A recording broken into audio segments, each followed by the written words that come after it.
प्रथमतः महाराष्ट्र शासनाचं मी या ठिकाणी आभार मानतो। सोलापूर सहाय्यक कामगार आयुक्त जे सतत वादग्रस्त असलेले, जे नेहमी येलगुंडे हे नेहमी झेलगुंडे करत होते सोलापूरमध्ये, आणि त्यांच्याबद्दल अनेक तक्रारी आमच्या युवा भीमसेना सामाजिक संघटनेच्या वतीने आम्ही अनेक तक्रारी केल्या, पोर्टलवर तक्रारी केल्या, ऑनलाईन तक्रारी केल्या, आणि जवळपास या ठिकाणी सोलापूर जिल्ह्यामध्ये, सोलापूर शहरामध्ये त्यांनी अनेक या ठिकाणी नूतनीकरण असेल,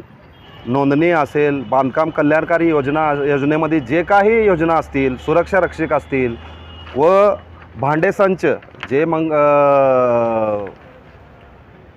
बांधकाम कामगार कल्याणकारी योजनेमध्ये जे भांडेसंच वाटप होतात, त्या भांडेसंच वाटप करत असताना त्या ठिकाणी ठेकेदाराला हाताशी धरून त्या ठिकाणी मोठा भ्रष्टाचार केलेला असा पुरावा आम्ही माननीय कामगार मंत्री आकाश पुंडकर साहेबाला सुद्धा आम्ही या ठिकाणी त्यांच्या व्हॉट्सअपवर टाकलेलं आहे, भेटून त्यांना निवेदन देण्यात आलेलं आहे। त्या कुठं तर जाऊन आज त्या गोष्टीची दखल घेऊन या ठिकाणी येलगुंडे यांची बदली करण्यात आली आणि त्यांच्या जागी मंगेश झोले हे सोलापूरचे सहाय्यक कामगार आयुक्त म्हणून या ठिकाणी आता पदभार घेतील। परंतु निलेश येलगुंडे यांची बदली करून विषय संपणार नाही, तर त्यांच्या कार्यकाळामध्ये जे काही झालेला भ्रष्टाचार आहे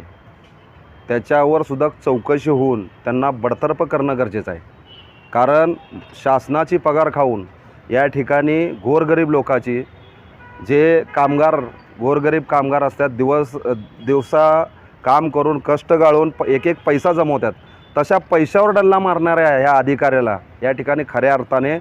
कामगाराचा पाप त्यांच्या अंगलोट आलेला आहे। कारण ऊन वारा पाऊस ह्याच्यामध्ये कामगार कष्ट करून घाम गाळतात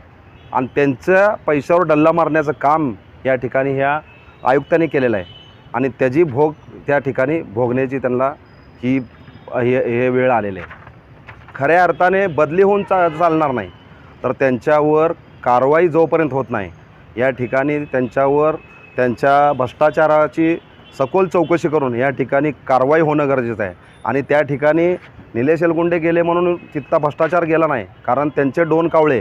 या ठिकाणी असणारे अजून 2 कावळे त्या ठिकाणी आहेत,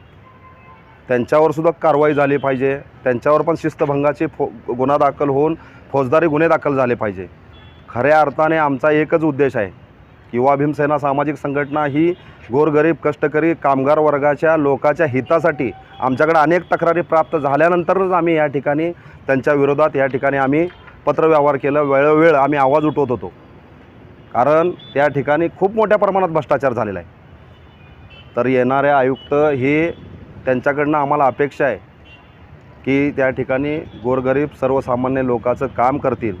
अन्यायता आम्ही या ठिकाणी जे निलेश येलगुंडे त्यांच्या जे कार्यकाळामध्ये झालेला भ्रष्टाचार आहे त्याची चौकशी होऊन त्यांच्यावर गुन्हा जोपर्यंत दाखल होत नाही तोपर्यंत आम्ही आमचा लढा थांबणार नाही।